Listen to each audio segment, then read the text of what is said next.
Hi guys! Pupunta tayo ngayon sa Olive Garden dahil nga na-miss namin din kumain ng aking mister sa labas. And isa to sa mga favorite naming restaurant dito, no, Olive Garden.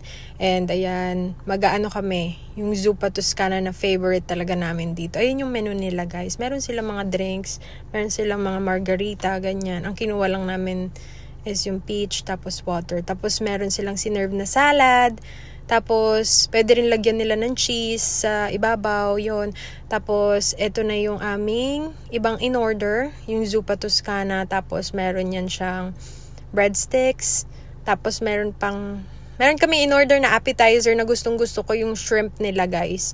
Ito na yung mga in-order namin and super nabusog talaga kami. Unli Zuppa pa yan, guys. Unli soup pati yung breadstick tsaka yung tawag niyan, salad. So, yun lang. Nabusog kami for today. Thank you guys sa pagsama. See you again next time. Bye!